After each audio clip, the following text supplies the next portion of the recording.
ഇതൊരു ദൈവികമായ നിയോഗമായി ഞാൻ കാണുന്നു. വ്യക്തിപരമായി കിട്ടിയ ഒരു കാര്യമായിട്ടല്ല കാണുന്നത്. എന്നെ ഇതിന് പ്രാപ്തമാക്കിയത് ഈ തെരഞ്ഞെടുപ്പിൽ കഠിനാധ്വാനം ചെയ്ത ലക്ഷക്കണക്കിന് UDF പ്രവർത്തകരും ടീം UDF ആയി നിന്ന ഞങ്ങളുടെ UDF നേതാക്കന്മാരുമാണ്. തീർച്ചയായും ഞാനിവിടെ എത്തിയതിന് അവരോട് എനിക്ക് ഒരുപാട് കടപ്പാടുണ്ട്. ഞങ്ങളെ വലിയ ഉത്തരവാദിത്തമാണ് ഏൽപ്പിച്ചത്. 10 വർഷം നീണ്ടുനിന്നൊരു ഭരണം അവസാനിപ്പിച്ച്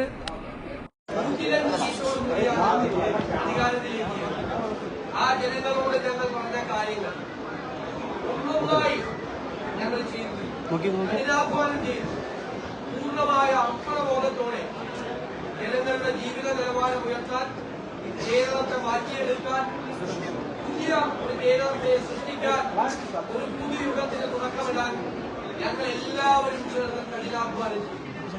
രാഷ്ട്രീയ പ്രവർത്തനവും പൊതുപ്രവർത്തനവും ജനങ്ങൾക്ക് വേണ്ടി നടത്തുന്ന കഠിനാധ്വാനവും അവർക്ക് വേണ്ടി അർപ്പണബോധത്തോടു കൂടി ചെയ്യുന്ന പ്രവർത്തിയുമാണ് എന്ന് ഞങ്ങളതിന്റെ നിർവചനം മാറ്റിയത്. പൊതുപ്രവർത്തനത്തിന്റെയും രാഷ്ട്രീയത്തിന്റെയും നിർവചനം അതായിരിക്കുമെന്ന് മാറ്റിയെഴുതും. ഇതൊരു ദൈവികമായ നിയോഗമായി ഞാൻ കാണുന്നു. വ്യക്തിപരമായി കിട്ടിയ ഒരു കാര്യമായിട്ടല്ല കാണുന്നത്. അതിനെ സഹായിച്ച ഒരുപാട് ആളുകളുണ്ട്.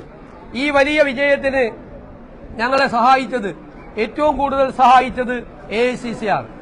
ആ AICCയുടെ പ്രവർത്തനങ്ങളെല്ലാം കേരളത്തിൽ ചുമതലയുള്ള ജനറൽ സെക്രട്ടറി ശ്രീ KC വേണുഗോപാലാണ്. ഓരോ ദിവസവും ഓരോ കാര്യവും ഞങ്ങളോട് ചോദിച്ച് എല്ലാ കാര്യങ്ങൾക്കും അദ്ദേഹത്തിന്റെ പിന്തുണ നൽകിയിട്ടുണ്ട്. അതുപോലെ ഇതിന്റെ ക്യാമ്പയിൻ കമ്മിറ്റി ചെയർമാനായിരുന്ന നമ്മുടെ മുൻ പ്രതിപക്ഷ നേതാവ് കൂടിയായിരുന്ന KPCC പ്രസിഡന്റായിരുന്ന ശ്രീ രമേശ് ചെന്നിത്തലയും പങ്കുണ്ട്. എന്റെ നേതാവ് കൂടിയാണ് ശ്രീ രമേശ് ചെന്നിത്തല. എന്റെ പ്രിയങ്കരനായ നേതാവ് കൂടിയാണ് ശ്രീ KC.